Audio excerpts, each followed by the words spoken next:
નમસ્તે મિત્રો, શાશ્વત ફાઇનાન્શિયલ સર્વિસીસમાં સૌનું હાર્દિક સ્વાગત છે. આપણે અત્યાર સુધી મેસેજ દ્વારા વાતચીત કરતા હતા, સ્ટોક ઇન્ડાઇસીસ, માર્કેટનો વ્યૂ વગેરે સમજવાનો પ્રયત્ન કરતા હતા. આ એક નવી શરૂઆત કરવા જઈ રહ્યા છીએ કે વિડીયોના માધ્યમથી આપણે સંવાદ કરીશું. સ્ટોક ઇન્ડાઇસીસ, માર્કેટ કઈ દિશામાં જઈ રહ્યું છે તે જાણવાનો, સમજવાનો પ્રયત્ન કરીશું. શરૂ કરું તે પહેલાં સ્ટાન્ડર્ડ ડિસ્ક્લેમર: આ વિડીયો દરમિયાન થનાર કોઈ પણ સ્ટોક ઇન્ડાઇસીસ તે અમારા તરફથી ખરીદવા કે વેચવાની ભલામણ નથી. છતાં પણ આપ જો કોઈ ટ્રેડ નાખો છો અને તેમાં નફો કે નુકસાન એક થાય છે, તેના જવાબદાર અમે અહીંથી નથી.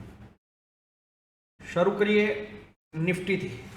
આપણે બધા જ જોઈ રહ્યા છીએ કે યુદ્ધનો માહોલ ચાલી રહ્યો છે.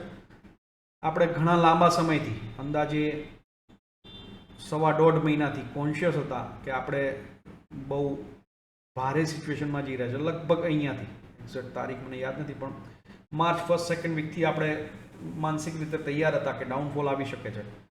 છતાં કહું, આપણું જજમેન્ટ પ્રમાણસર બહુ સાચું નથી રહ્યું. વોલેટિલિટી જોઈ, પણ આપણે જે ડાઉન મૂવ અપેક્ષા કરતા હતા એના કરતાં બહુ જ ઓછોમાં આ ડાઉન મૂવ આવ્યો છે. ત્યારબાદ પાછો એક બાઉન્સ આવ્યો અને યુદ્ધના સમાચારો આવતા હવે અત્યારે અનસર્ટેનિટીમાં આપણે જઈ રહ્યા છીએ. પણ છતાં અત્યારે હાલ માર્કેટ ઘણું ભારે લાગી રહ્યું છે. થોડાક સિમ્ટમ્સ મળી રહ્યા છે કે કદાચ બાઉન્સ બેક સારી રીતે થઈ શકે, પણ હજી અત્યારથી તે કહેવું થોડુંક અઘરું કહી શકાય છે. તમે જોઈ શકો છો કે સ્મોલ કેપ ઇન્ડેક્સના જે શેર્સ છે તેમણે લગભગ આ હાઈ સુધી પહોંચવા આવી ગયા છે. હાઈ કાપવાનો બાકી છે. આ 4 દિવસ યુદ્ધના સમાચાર જો કદાચ ના આવ્યા તો એણે હાઈ કાપી નાખ્યો હતો, અને તો એવું કદાચ કહી શકત આપણે કે આ ફરીથી તેજી શરૂ થઈ રહી છે. પણ છતાં આ જે ચાર્ટ અત્યારે જે બની રહ્યા છે ને તે બહુ જ અનિશ્ચિતતાવાળા છે. વ્યક્તિગત રીતે અત્યારે કોઈ જ પોઝિશનો મોટી ધરાવતા નથી. જે લાંબા ગાળાના પોર્ટફોલિયો છે તે અકબંધ છે, પણ જે ટૂંકા ગાળાના પોર્ટફોલિયો હોય તેમાં અમે અત્યારે હાલ કોઈ પોઝિશન ધરાવતા નથી. આ સ્મોલ કેપ ઇન્ડેક્સની આપણે વાત કરીએ. હવે આપણે મિડ કેપ ઇન્ડેક્સની વાત કરીએ. મિડ કેપ ઇન્ડેક્સનો ચાર્ટ પણ ઓલમોસ્ટ સેમ છે. તમે બધા જોઈ શકો, આ જે સળંગ મૂવ આવેલો ત્યાર પછીનું આ કન્સોલિડેશન, પછી ડાઉન મૂવ જે આપણે અપેક્ષા કરતા હતા એ શરૂ થઈ ગયેલો હતો, પણ સમહાવ પાછો બાઉન્સ આવ્યો અને હવે યુદ્ધના સમાચાર પછી આ સ્થિતિમાં આપણે છીએ. આ એક પણ ચાર અત્યારે હાલ એટ્રેક્ટિવ નથી લાગી રહ્યા, અને જે સિચ્યુએશન યુદ્ધની ચાલી રહી છે એ આપણે ફક્ત માર્કેટના પરિપ્રેક્ષમાં વાત કરીએ. યુદ્ધ એ ખરેખર વિશ્વમાં કોઈના માટે સારું હતું નથી, પણ માર્કેટના પરિપ્રેક્ષમાં જોઈએ તો જો આ યુદ્ધના સમાચાર ખાલી જે વાર્તાઓ અને બંને દેશો કે ત્રણેય દેશો, વૈશ્વિક યુએસ, યુરોપિયન કન્ટ્રીઝ, ઈરાન અને ઈરાક અને ઇઝરાયલ, આ બધાની વચ્ચે જે અત્યારે ચાલી રહ્યું છે, જો તે આવનારું અઠવાડિયું કે 10 દિવસ ખાલી આવી રીતે સ્ટેટમેન્ટ જ આયા કરે અને કોઈ મોટા બોમ્બ વિસ્ફોટ કે કશું ના થાય ને, તો ભલે એ લોકો ગમે તેટલા ઝઘડતા રહે, તે માર્કેટને પછી અસર નહીં કરે. અને જો એટલા ખરાબ સમાચારો જો આવનારા વીકમાં જો આ પચાવી પાડશે માર્કેટ, તો શક્યતા છે કે માર્કેટ અહીંયા ને અહીંયા કામ કરે, બહુ ઉપર ના જાય પણ બહુ નીચે અને પેઇન નહીં આપે, આવું ચોક્કસ દેખાય છે. અને તે સમયગાળો લાંબા ગાળાના રોકાણકાર માટે, ઇવન 6-12 મહિનાના રોકાણકાર માટે પણ ખૂબ સારો રહેશે. આજે થોડાક સ્ટોક્સની વાત કરીશું.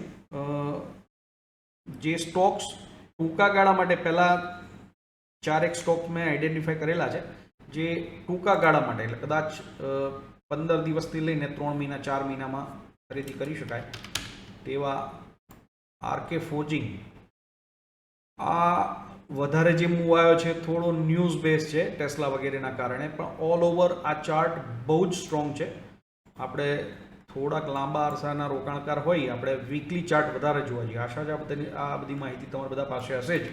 એ ચાર્ટ આપણે જોતા હોઈએ ત્યારે ડેઇલી અને વીકલી ચાર્ટ, ડેઇલી ચાર્ટ એ દરેક કેન્ડલ 1 દિવસની, ને આ વીકલી ચાર્ટમાં દરેક કેન્ડલ 1 અઠવાડિયાની હોય છે.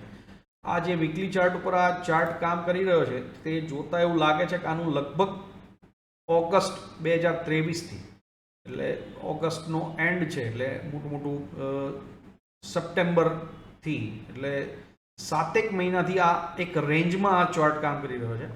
એટલે આશા છે જો કોઈને એન્ટ્રી કરવી હોય તો 795 ઉપર કરવી જોઈએ. અહીંયા નીચેથી પણ કોઈ એન્ટ્રી કરવી હોય તો કરી શકે, પણ એ બધા નથી પકડી શકતા હોતા. એટલે અત્યારે હાલની વાત કરીએ આપણે કે 795 ઉપર ડેઇલી ક્લોઝ, એટલે કે તમે એવું કરી શકો કે આવતીકાલે સોમવારે આ સ્ટોક ખુલે અને એ 795 ઉપર 3 વાગ્યા આસપાસ જો એ સ્ટોક બંધ આવતો હોય તો આ સ્ટોકમાં એન્ટ્રી કરી શકાય અને 10-15% લઈ 30-35% સુધીના રિટર્ન આવનારા 15 થી 3 મહિનાના સમયમાં મળી શકે છે. ફંડામેન્ટલી ખૂબ સારો સ્ટોક છે. લાંબા ગાળા માટે પણ કોઈને રાખવું હોય તો રાખી શકાય, પણ અત્યારે આપણે ચાર્ટિકલી ટૂંકા ગાળાની વાત કરી છે.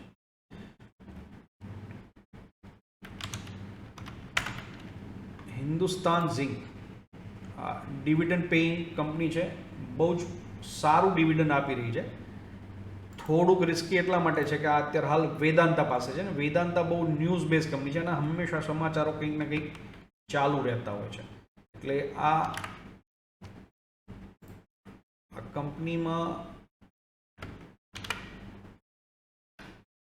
માફ કરજો, આ એની એક સપોર્ટ લાઈન છે જેને એણે બ્રેક કરી દીધી છે બહુ સારી રીતે. આ વચ્ચેના જે નોઇઝ છે ઉપર જઈને આ સમજવા પૂરતું છે કે જ્યારે પણ આ સ્ટોક આટલા રેન્જમાં જ કામ કરે છે, પણ જ્યારે ઉપર આવ્યો છે ત્યારે અહીંયાથી એને સપ્લાય મળી રહ્યો છે અને સપ્લાયથી એ નીચે આવી રહ્યો છે. પણ હાલ લાસ્ટ વીક 2 વીકમાં શું બન્યું છે તો એ રેન્જ તો એણે કાપી છે પણ સારામાં સારા વોલ્યુમથી કાપી છે. નીચેના જે બાર છે બધા વોલ્યુમ છે, મને લાગે ત્યાં સુધી બધાને ખબર જ હશે. તમે લાંબા ગાળાનો ચાર્ટ જુઓ તો આટલો વોલ્યુમ ક્યારેય નથી આવ્યો. તે દેખાડે છે કે સ્ટોકમાં કંઈક હરકત છે. બધા જ મેટલ આવનારા 1.5-2-3 વર્ષ માટે ખૂબ સારા લાગી રહ્યા છે અને આ સ્ટોક કોઈ રાખે તો ડિવિડન્ડ પણ બહુ સારામાં સારું આપતી કંપની છે. કશું આમાં તમારું જાય એવું નથી અને ટૂંકા ગાળા માટે આ સ્ટોક્સ ખૂબ સારા પૈસા આપી શકે છે.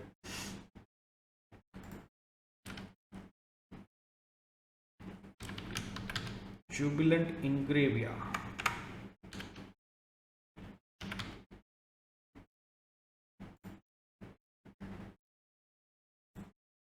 અગેન આ વીકલી અને ડેઇલીમાં આપણે ચાર્ટ જોતા હોઈએ છીએ. આ સ્ટોક અહીંયાથી બ્રેકઆઉટ સરસ આપી દીધેલું છે અને એનું રિટેસ્ટ પણ થઈ ગયું છે.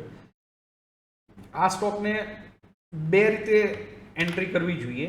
એક હાલની સ્થિતિમાં કાલે ખુલતામાં, અને સેકન્ડ આ 565 આસપાસનું જે લેવલ આવે છે તેની ઉપર જો એન્ટ્રી કરીએ તો 2 હપ્તામાં સ્ટોકની ખરીદી કરી અને 3 થી 6 મહિના માટે રાખવો જોઈએ. પહેલો ટાર્ગેટ મોટે ભાગે 645-50 આજુબાજુનો અને આરામથી 8 મહિનાનો 9 મહિનાનો કોઈનો વ્યૂ હોય 12 મહિના સુધીનો તો 800 રૂપિયા સુધીના ટાર્ગેટ આ સ્ટોકમાં બહુ જ સરળતાથી આવી શકે, તે પહેલાં પણ આવી શકે છે. આ બધા જ સ્ટોકમાં જ્યાં આગળ તમે સમજો અત્યારે માર્કેટ ખૂબ ખરાબ ચાલી રહ્યું છે તો આપણે સ્ટોક એવા ફાઇન્ડ આઉટ કર્યા છે કે માર્કેટ કદાચ નીચેની દિશામાં હશે પણ છતાંય આ સ્ટોક્સને બહુ ફરક નહીં પડે. જો બહુ મોટો કડાકો આવશે તો કોઈ પણ સ્ટોક હોય તેને અસર તો થવાની જ છે, પણ આ સ્ટોક્સને પ્રમાણસર ઓછી અસર થશે કારણ કે ત્યાં આગળ આ વોલ્યુમ વગેરે ચાર્ટિકલી અમે ઘણો બધો અભ્યાસ કરીને આ બધા સ્ટોક કાઢતા હોઈએ છીએ, જેનાથી એક ધારાધોરણ એક અંદાજ એવો બની શકે આ સ્ટોક્સ બહુ નીચે નહીં પડે અને જો થોડુંક સપોર્ટ મળ્યો, જે કરેક્શન હશે તો પણ એ મહિના 1.5 મહિનાનું જ છે. મોટે ભાગે જે 4 જૂન ઇલેક્શનની ડેટ છે તે પછી થોડા સમય પછી, તરત તો કદાચ મંદી નહીં આવે પણ જુલાઈ ઓગસ્ટ પછી થોડી મંદી આવી શકે છે, પણ તે પહેલાં આ સ્ટોક્સ બધા 25-30-50%, 70% સુધી આ બધા દોડી શકે છે. તો આ ધ્યાન રાખીને જે નીચેના મૂવ આવશે ને તેમાં પણ આ વોલ્યુમ એ દર્શાવી રહ્યો છે કે કોઈ મોટા હાથ આ બધા સ્ટોક્સમાં એન્ટ્રી કરી રહ્યા છે.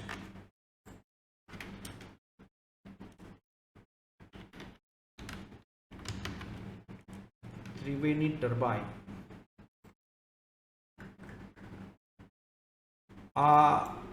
અગેન આ સ્ટોક આની જર્ની બહુ સારી રહેલી છે, બહુ સ્મૂધ અને સ્વિફ્ટ જર્ની છે.